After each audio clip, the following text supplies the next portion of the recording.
The massive alien warship loomed in Earth's orbit like a dark storm cloud, its obsidian hull stretching 20 kilometers from bow to stern.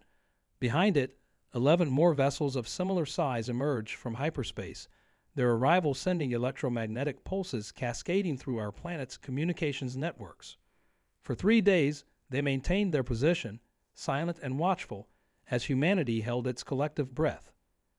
I remember exactly where I was when the first transmission came through, hunched over my console at the Global Defense Command, monitoring deep space frequencies with sweaty palms and a racing heart. As Chief Communications Officer, I'd spent 15 years searching for signs of extraterrestrial intelligence. Now that they were here, dread knotted in my stomach. The alien message overrode every screen and speaker on Earth simultaneously. Their words were precise, translated into all major languages. To the developing civilization of Sol 3, you have been marked for integration into the Galactic Empire. Resistance is inadvisable. Your technological level indicates you would not survive direct conflict. You have 48 hours to surrender your governing authorities and submit to imperial rule. This is a mercy. Choose wisely. General Chen paced the command center, her weathered face illuminated by the pulsing red emergency lights. Options, people. I need options. The room erupted in frantic discussions.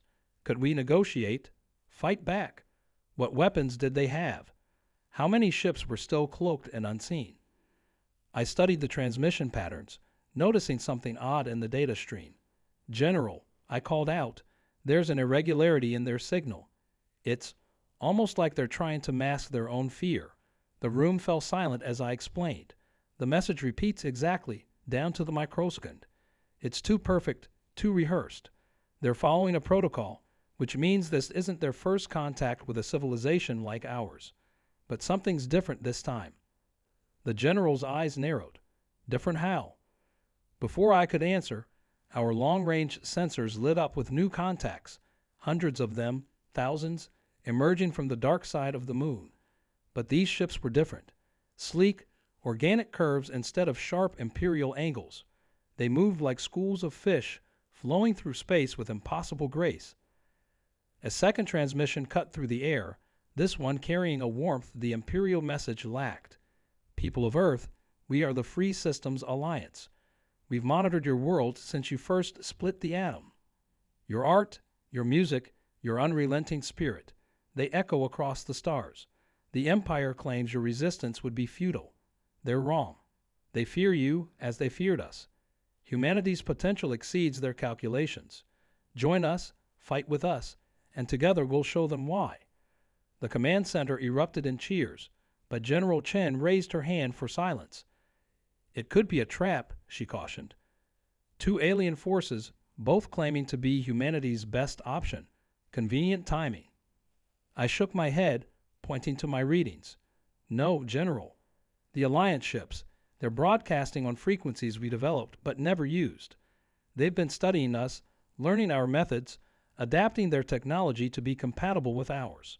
The Empire just wants to overwrite who we are. The Imperial flagship's engines flared to life, its massive form turning to face the Alliance fleet. Above us, 2 cosmic forces prepared for battle, with Earth caught in the middle. We had 48 hours to choose our path, submit to the Empire's demands, or stand with the Alliance and fight for something greater than survival. As klaxons blared and the command center mobilized for what might be humanity's first interstellar war, I couldn't help but smile. The Empire had given us 2 options, surrender or die, but they'd forgotten the most important lesson about humans.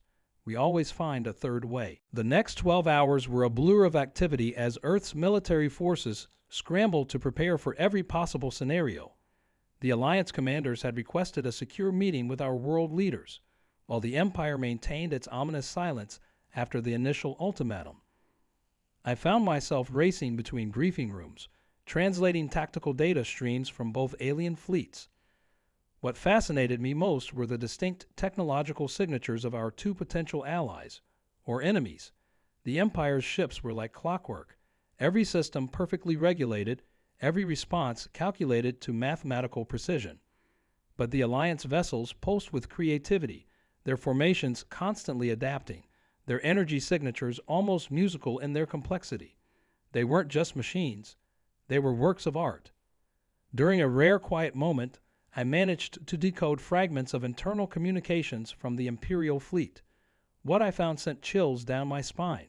They weren't just discussing Earth's assimilation, they were arguing about it. Some captains wanted to bypass the standard integration protocols and move straight to orbital bombardment. They spoke of humanity like we were a virus that needed to be contained before we could spread. "Listen to this," I told General Chen, playing back a translated snippet.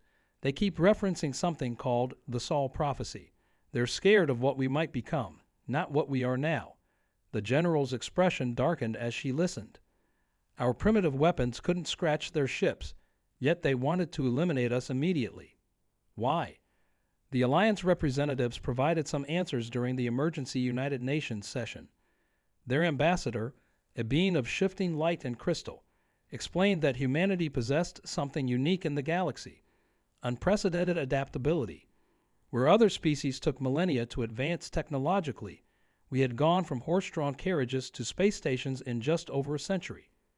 The Empire builds its power on predictability. The ambassador's words resonated through the assembly hall.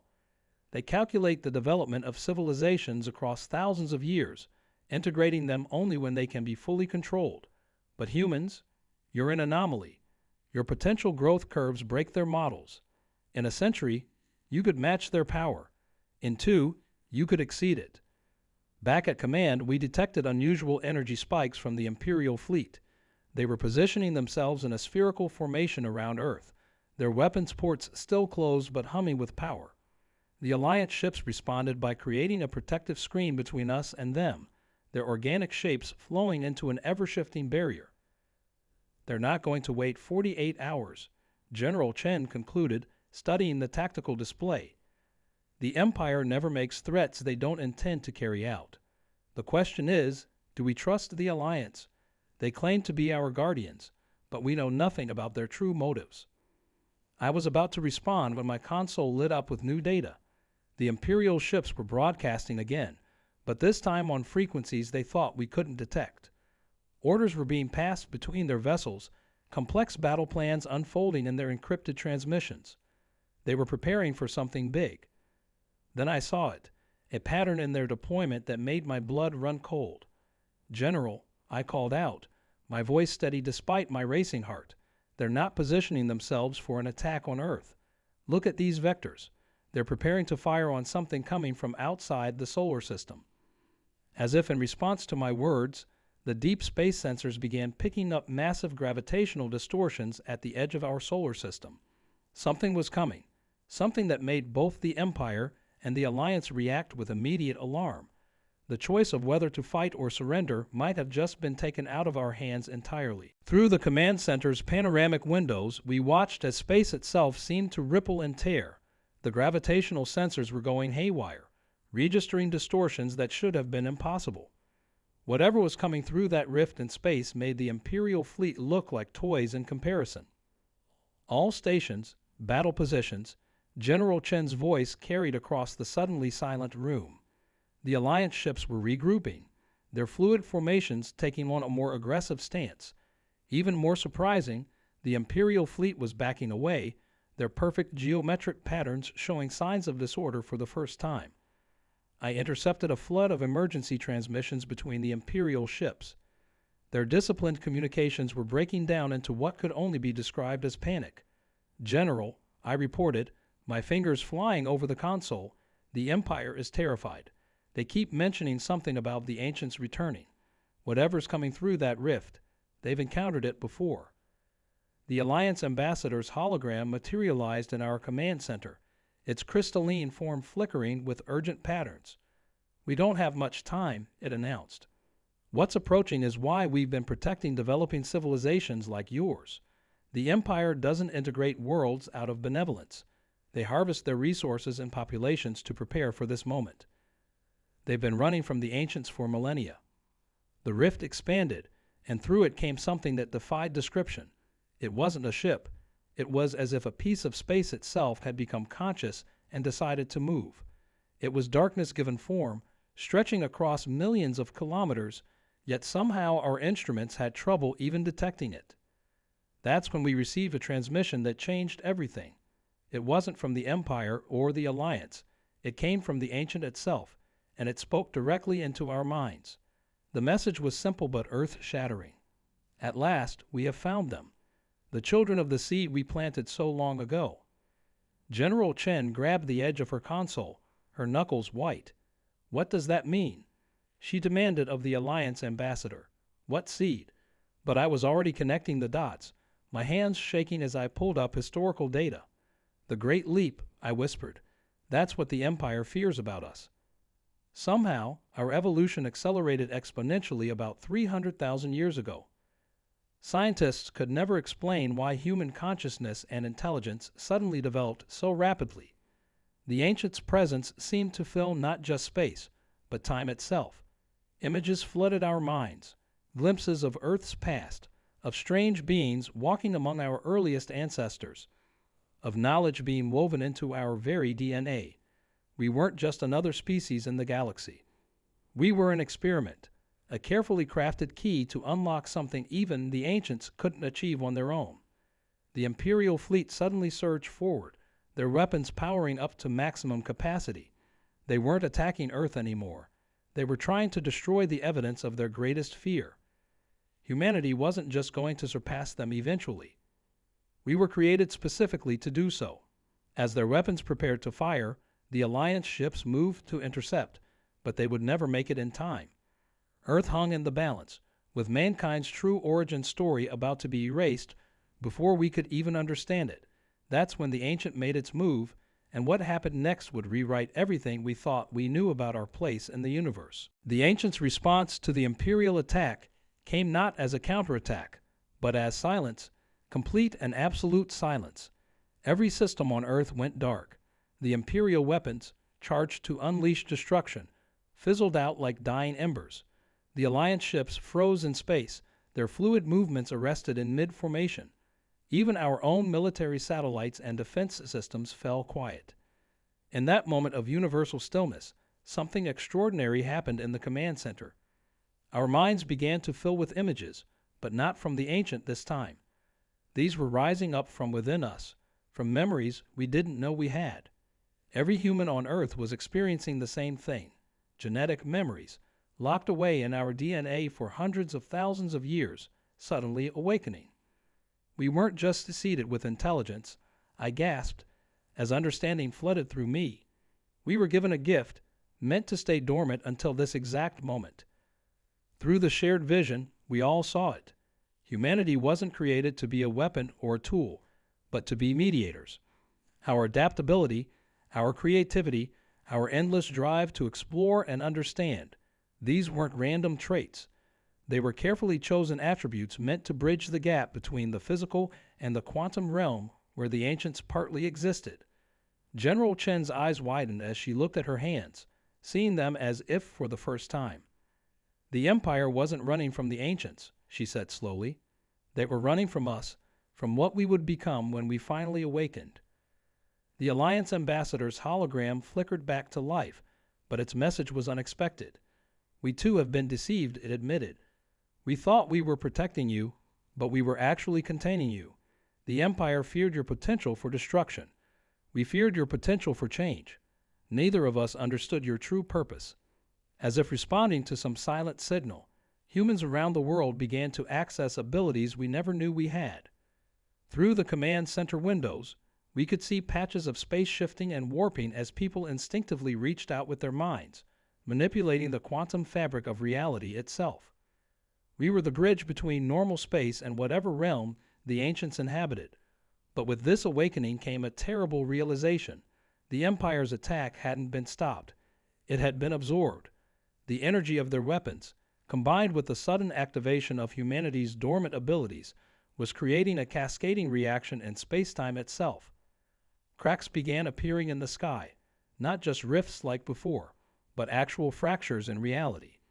The gift is killing us, I shouted over the growing chaos. We're not ready for this much power, this fast. Around the world, the same scene was playing out. people discovering godlike abilities even as those same powers threatened to tear reality apart. The ancients' presence returned, but now it felt different, not proud or triumphant, but concerned. We weren't just an experiment or a carefully crafted key. We were their last hope, but something had gone wrong. The Empire's attack had forced our awakening too soon, before we were ready to handle the power encoded in our genes. As reality continued to fracture around us, humanity faced an impossible choice. We could try to contain this power and remain as we were, or embrace it fully and risk unraveling the very fabric of space-time. The Ancient waited silently for our decision, while the Empire and Alliance watched helplessly as their greatest fear and only hope teetered on the brink of either transcendence or total annihilation. In that moment of crisis, as reality buckled and warped around us, humanity did something that even the Ancients hadn't predicted. We adapted.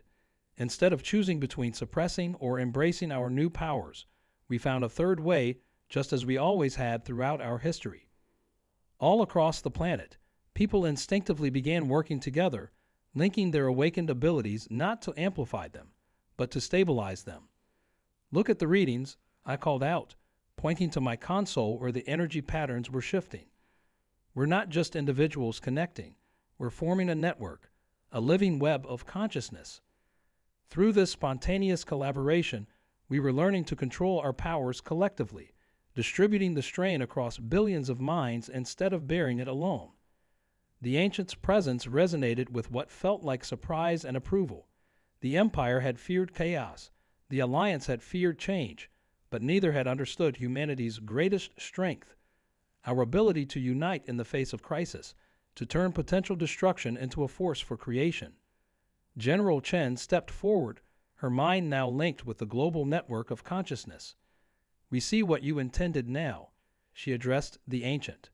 "You didn't create us to be your successors or your servants. You created us to be the mediators, the bridge builders." Through our shared vision, we could see the truth. The Ancients had retreated to the quantum realm eons ago, becoming beings of pure energy and thought, but in doing so, they'd lost their connection to the physical universe. They needed us to reconnect them with the reality they'd left behind. The fractures in space-time began to seal as humanity's unified consciousness learned to channel the power properly. But as we did so, we discovered something that changed everything. We weren't the first species the Ancients had seeded. The Empire's rigid order, the Alliance's fluid adaptation, these weren't natural evolutionary paths. They were failed attempts to create the perfect bridge between realms. That's when we made our choice. Instead of simply serving as a bridge for the Ancients, we reached out to both the Empire and the Alliance, offering to share our gift.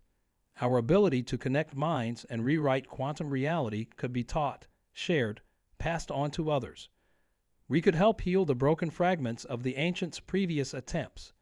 The Imperial fleet's perfect formations dissolved as their crews began to feel the first touches of awakened consciousness. The Alliance ships pulsed with new energy as they too joined the expanding network of minds. What had started as a potential war became something entirely different. A reunion of cosmic siblings, each changed and enhanced by humanity's unexpected solution. But the Ancient had one final revelation for us. As our consciousness expanded, we began to perceive other dimensions, other realities pressing against our own. The gift they'd given us wasn't just about bridging the quantum and physical realms. It was about preparing us for something much bigger. Through humanity's unique approach to the power, we had unknowingly created a template for unifying not just different species, but different universes. The fractures we'd seen in space-time weren't signs of destruction.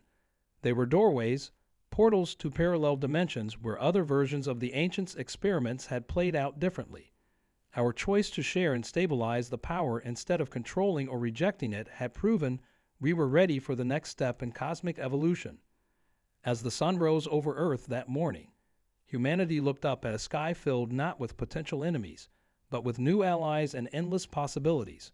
The Empire's warning to run had become an invitation to soar, to explore not just the stars, but the very fabric of reality itself. And we would do it not as conquerors or subjects, but as teachers, learners, and bridge builders to a multiverse waiting to be discovered. As the days turned into weeks, Earth became the center of a new kind of galactic civilization. The once threatening Imperial ships now floated peacefully in orbit alongside Alliance vessels, their crews learning to navigate both the physical and quantum realms. Our cities buzzed with visitors from across the galaxy, all drawn by humanity's unique gift for teaching the awakened abilities. What amazed me most, watching from my post at Global Command, was how quickly humanity adapted to its new role. We hadn't conquered the stars through force or outsmarted our rivals through technology. Instead, we'd done what humans had always done best. We found a way to bring people together, to turn potential enemies into friends, to build bridges where others saw only chasms. The ancient remained with us, no longer as a distant observer but as a guide, helping us understand the deeper implications of our abilities.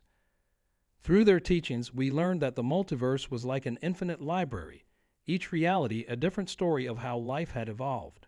Some universes were dark and empty, others teeming with civilizations we could barely comprehend. But only in our reality had the experiment produced a species capable of connecting them all. General Chen, now serving as Earth's representative to the Galactic Council, often reminded us of how close we'd come to destruction. The Empire's warning to run wasn't meant for us, she would say. It was their own fear speaking, their recognition that change was coming whether they were ready or not. The Alliance ambassador, once so certain of their role as our protectors, had become one of our most dedicated students. Their crystalline form would pulse with new patterns as they learned to access the quantum realm, their entire civilization transforming as they embraced the possibility of change rather than merely adapting to it. But perhaps the most profound change was in how we saw ourselves. Humanity had always looked to the stars and dreamed of its destiny, imagining we would conquer or explore or defend. Instead, we had become teachers, healers, unifiers, not because we were forced to, but because that was who we had always been, once we stripped away our fears and embraced our true nature. I still remember the moment that drove this home for me. A young Imperial cadet, still struggling with their newly awakened abilities, had asked me why humans seemed to take such joy in sharing our gift. Your species could have used this power to rule the galaxy, they said. Why choose to teach instead? The answer came easily, not from any special wisdom, but from the simple truth of human experience. Because every great discovery, every moment of progress in our history, came not from hoarding knowledge, but from sharing it. We advance together, or we don't advance at all. As I look out my window now at the transformed Earth, I see not the end of our story, but the beginning of a much greater one. The fractures in reality have become doorways of opportunity, portals through which we can reach other dimensions and share our gift across the multiverse. The Empire's warning to run has become humanity's invitation to explore, to teach, to unite. And perhaps that's the greatest lesson in all of this, that true power doesn't come from domination or control, but from the ability to bring people together, to help them grow, to turn ancient enemies into new allies. We didn't just survive first contact with a galactic empire. We transformed it, and in doing so, we transformed ourselves. The stars above Earth shine differently now, their light carrying the promise not of conquest or conflict, but of connection. And as humanity steps forward into this new era, we do so not as conquerors or subjects, but as teachers, bridge builders, and guardians of a legacy that spans not just galaxies, but realities themselves.